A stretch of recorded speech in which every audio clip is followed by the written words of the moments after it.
Hey fellow Vault Dwellers, it's Angry Turtle, and today we're taking a closer look on a very unique weapon, the Tesla Cannon, and how you can get it. There are some very unique gimmicks that only this weapon have, so I will want to focus on that, and as well I do have fully optimized BL for maximum damage with this weapon if you want to squeeze the max out of it. Although it is as well amazing side weapon for event tagging. You may already know that, but yes, that you can use without any build optimization just for tagging purposes, thanks to its unique attributes. Quick explanation how to get Tesla Cannon and all past season weapons, or most of them. So you need to go to the crater and travel to the crater core. From here, just move forward, turn left, and here is the Mortimer. Now, if Mortimer is not here for you, it means you need to do the quest, the new arrivals, and complete it fully. The quest culminates at Vault 79. This way, you will get access to this vendor. Now, if you open its inventory, trade the gold bullion, all the plans are here. And again, if you don't see all of those plans, the reason for that is you do need to have ally reputation with raiders to see all the plans. Grind the reputation, and then you will be able to see all the plans from Mortimer. How do you grind the reputation? There are those daily quests that you can do here once a day, and occasionally there will be events spawning in here. Moonshine Jamboree, you want to complete it, that can give you extra rep for raiders. And now, when you scroll through the list of lots and lots of plans, there is Tesla Cannon. There it is. Tesla Cannon. 750 gold bullion. And then all the mods available for Tesla Cannon you purchase with gold bullion as well.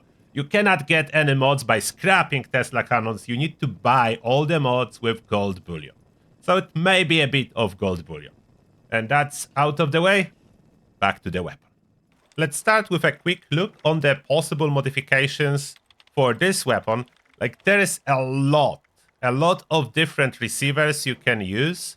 The main difference between them, it's damage versus fire rate. That's the biggest difference. Like, there is not too much after that.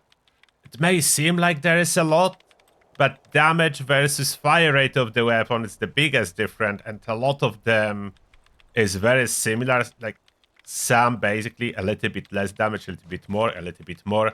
So the best one, long story short, Spark Gap Series 3. It's the best option for this mod slot. After that, the barrel options, and again, very similar story. Fire rate versus damage. Personally, I prefer highest possible damage per singular shot, but there's no wrong choices. Like, if you prefer to double the fire rate, it's very valid choice. I'm not saying this one is the best overall, as here depends on your preference. After that, ammo capacity. So yeah, you want the highest. Huge capacity is the best. The sight, there is scope and night vision scope. You could use that. I don't like it. I don't like to use scopes with it. So to make the weapon lighter, I just run a standard sight. And then assembly. That's the most important part. The stock assembly is my favorite. You may ask, why stock and not, for example, direct current muzzle? That's like an upgrade, isn't it? And no, for me it is not.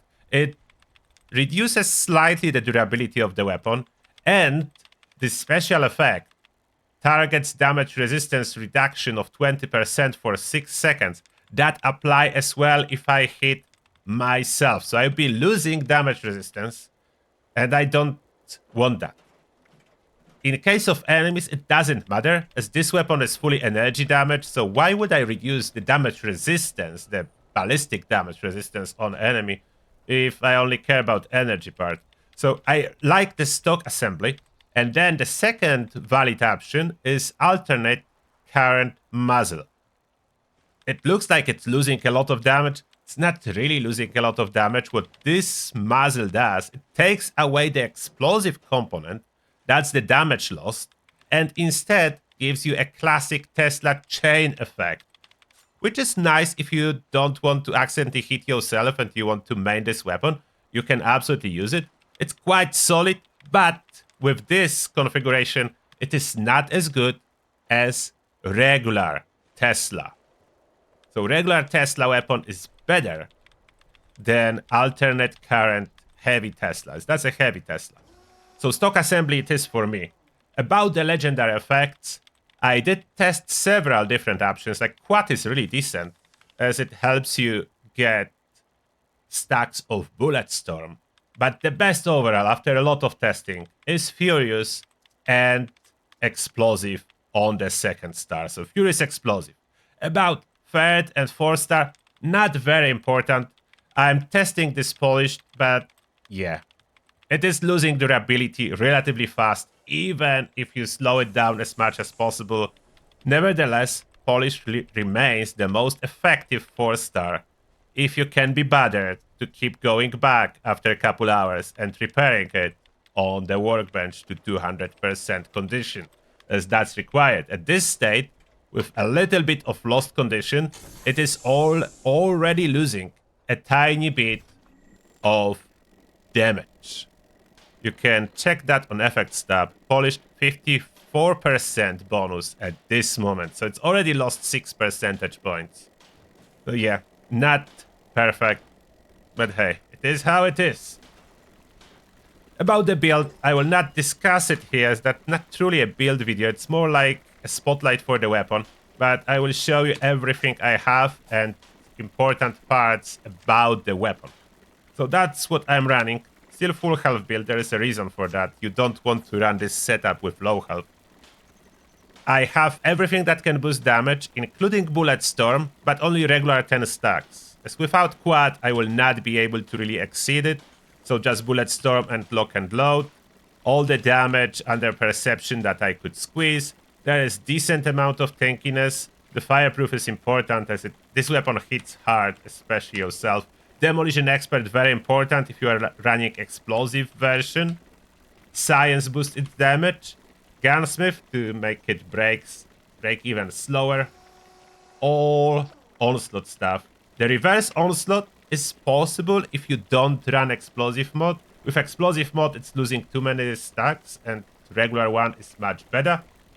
Criticals and VATs can be utilized, and it's surprisingly effective. So we have that in here too.